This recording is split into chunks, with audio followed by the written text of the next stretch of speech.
Chelsea 5, Ajax 1. That was a crazy game to commentate on, man. Oh, mate, that was mad.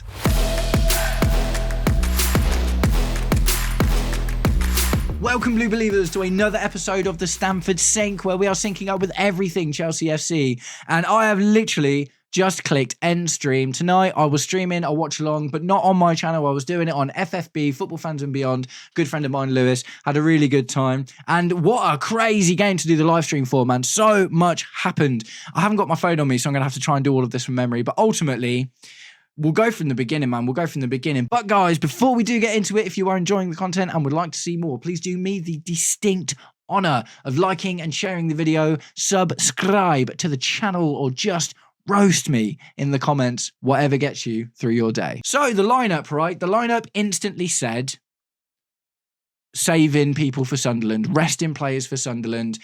And I kind of respect that, man. I kind of respect that, to be honest, because Sunderland, as of right now in the Premier League, are on the same points tally as us. It's not necessarily going to be an easy game against Sunderland at all when we go in for it. And so the starting lineup, Philip Jorgensen's goal, did not clock that one coming at all. Absolutely didn't see that one coming. And I'm not going to lie to you, that worried me from the off. Ajax have not been in amazing form. They've been really struggling. They are bottom of the Champions League table. And they were 0 points with a -6 goal difference at this point, which is now -11. But yeah, even with all of that, Philip Jorgensen and goal, I was a bit like, oof, last time he was on the pitch, he knocked out Wesley Fofana, and they were both starting together. And so the defence, Yoa Hato, kind of expected that. What I didn't expect was a centre-back partnership of Tosin Adarabioyo and Wesley Fofana, which was finished off by Moise Caicedo at right back. What's going on, mate? I'm so surprised, man, because we're resting players at one point and we're not in the other. I mean, Moise Caicedo played 45 minutes in the last game, didn't he? So I guess it's still kind of a rest. And he did come off at half-time as well. But still, really weird, man. But yeah, starting Tosin and Fofana in this game said to me, okay, we're resting Achiampong and we're resting Chalobah because we're going to start them against Sunderland on Saturday. Okay, midfield, Romeo Lavia, Enzo Fernandez. Attacking three, Esteval Willian on the right, Buonanotte in the middle, and Jamie Gittins on the left, and Mark Gue started up top. So this is a really mixed bag for me, man, in terms of the in terms of the starting lineup, because what I really wanted to start seeing is consistency, especially with centre backs. But it was really good to see Romeo Lavia get the start, with other midfielders around him, because I think he plays a lot better when he's got people to kind of carry a bit of that defensive work, and then he can kind of do what he does best, which is his great needle passing. Do you know what I mean? He can thread a needle, that boy. So first half, honestly, man, it was just the whole game was just kind of crazy, right? It was kind of crazy. So before we get anywhere, we finished the game with 11 men on the pitch and the manager didn't get sent off. Yes. We're through the looking glass, people. We're through the looking glass. Everything is going to be fine from here on in. No more discipline issues. Maybe. I hope. So, yeah, the first half, I don't know, man. It's one of those, so Mark Gue looks really good up top. I like that. Not necessarily as a striker, but just he's got this relentless pressing energy. It's so good, man. It's so good. Honestly, the first 10 minutes was actually pretty slow and a little bit laborious and dull.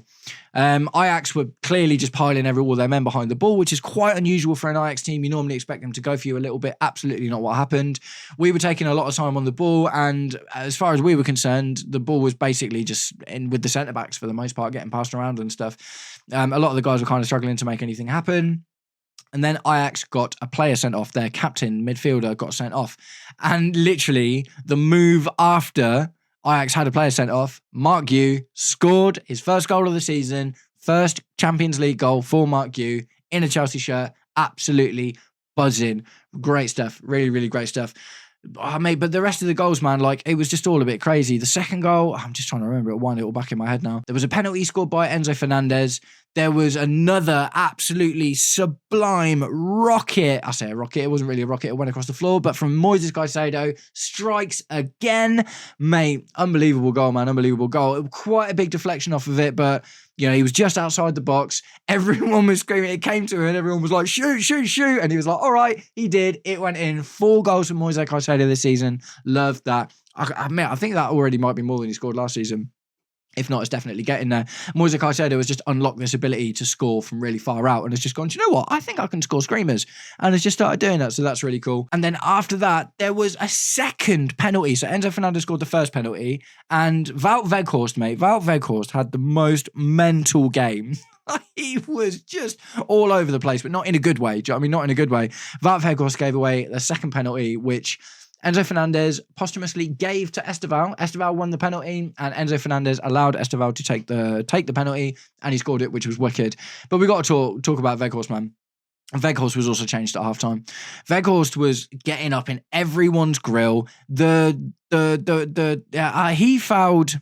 No, he didn't. Sorry, he didn't foul Esteval. He fouled Enzo Fernandez, and he just went straight flying into him in the box, man. It was mental. There was this tussle that he had with Tosin Adarabioyo where he pulled him down and Tosin's foot dropped on his head. I'll say that because no cards were given and no intent was given. So we'll just say that Tosin's foot dropped on Wout Weghorst's head and started spewing everywhere. I'm surprised he stayed on after that, to be honest. And then after that, he just went into like berserker mode. He just went mental and just started trying to rough everyone up. And obviously ended up getting a yellow card at the very least. Really, really surprised that he didn't actually get sent off, but he was taken off for Davy Klaassen at halftime. We made changes at halftime. Moises Caicedo came off, so he's played 90 minutes over 2 games now. Chalobah came on for Tosin, and Andre Santos came on for Moises Caicedo. Straight after that, Tyreek George scored a goal. It was a good goal as well, to be fair. Got to give it to him. I don't rate Tyreek George as the striker position. I'm going to get into why that's also been backed up in this game. But Tyreek George got the goal. Unfortunately, that was the last goal of the game. We all wanted 6. It felt like a 6 on the stream. We were all saying 6. A couple of people saying 8. I was like, I don't know. It still feels like a 6 to me. Because obviously they were a man down and obviously it was damage control at that point, and that's definitely what ended up happening. They controlled the damage after that for sure. But yeah, the rest of the game was just a bit boring, man, to be honest. It was like Esteval had loads of really, really good opportunities and was trying really, really hard but couldn't get anything away. Jamie Gittins was a bit of a letdown for the majority of the game. Facundo Buonanotte, bit of a passenger, but was okay. And yeah, Tyreek George, though, honestly, kind of star of the second half for me. Because what happened is he scored his goal from the striker-y kind of spot, but then a little bit later, Esteval got swapped with Tyreek George, and Tyreek George was on the right wing and Esteval went into the middle. Best performance I've seen from Tyreek George in absolutely ages, man. I swear, honestly, he is such a better winger than he is a striker, and he just looks so much more natural. He was linking up with people, making stuff happen, crosses, really nice crosses going into the box, trying to score. Like, honestly, he looks like a different player. You put Tyreek George up top and he just looks like he's got no idea what to do. You put him even on the right wing, which isn't his familiar side, he looked brilliant, absolutely brilliant. Honestly, I saw more from Tyreek George on the right wing in half an hour than I saw from Jamie Gittins in the entire game. So really, really, really interesting. So yeah, kind of a bit of a weird one, man, to be honest. Just kind of a bit of a weird one. Like I said, the starting lineup just screams we're saving people for the Sunderland game. I do expect the Sunderland game to be difficult. Ultimately, lots of goal scorers is really, really good. That's going to be great for the goal difference because there was, I think we were 19th before this game, and up to 13th, everyone was on 3 points. Do you know what I mean? Because we'd all won and lost one. So that is really, really going to help us get up the table and stay a little bit higher in the table as well. So it'd be really interesting to see what goes on from here. I think Barcelona might be the next game, so that might be a tough one. We'll have to see what happens. I haven't seen any of the other results yet. I'm using my phone as a webcam, so I haven't been able to use it to look at stuff, and I didn't want to use my computer while I was streaming because it takes too much bandwidth and makes my stream quality a little bit laggy. But ultimately, things are looking good, man. Things are looking good. Like I say, I said this at the end of the stream, if we beat Sunderland and go on to beat Tottenham in the Premier League, as far as the Premier League goes, we'll be in a better position than we were this time last year. Things are looking good. It's been a difficult season, lots of injuries, that little spat of losses we had.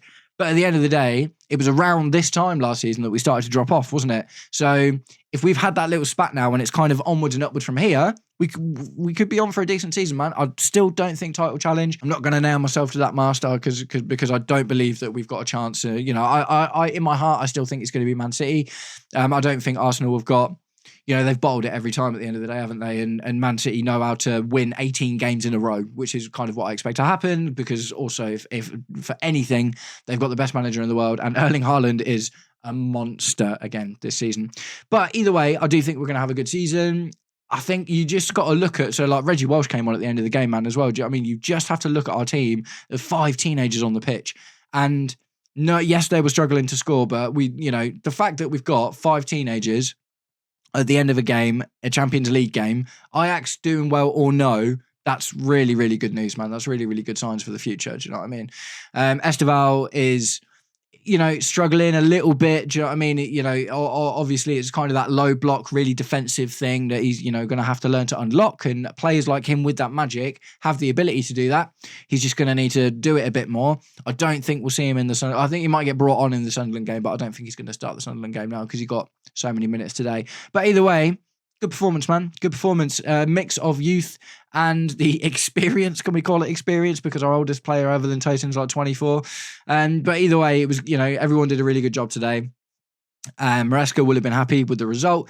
It's one of those, I mentioned this in the chat, I was like, I'm not as absolutely buzzing about this result as I would have been if they had 11 men on the pitch. It feels like, a little bit of a letdown that we scored our first goal straight after they lost a man, when they got someone sent off, and there were 2 penalties as well. So, yeah, I mean, man, you know what I mean? It's a difficult one. At the end of the day, it was a good performance, and I'm not taking away from that, and the momentum build is still there, but it's not got me like super, super excited. Do you know what I mean? I'm still quite reserved, and I guess we'll just have to see what happens. But next up, Sunderland. I'll probably try and do a watch along for that, to be honest, because I'm starting to really enjoy them now. Love chatting to you guys in the comments. And guys, if you tell me what you think about today's game in the comments, am I being a little bit too reserved and you think I should be getting excited, or are you with me where it's like, yeah, I think the win was deserved, and I think we'd have won either way, but it'd have been great to have seen 5-1 with them having 11 men on the pitch, wouldn't it? So guys, I'm going to wrap up the video there. Thank you so much for sticking around until the end of the video if you did. And also, if you were on the live stream on FFB, thank you for that as well. Nice one, guys. I hope you all had an absolutely wicked day, and I'll catch up with you very, very soon. Take it easy. Peace.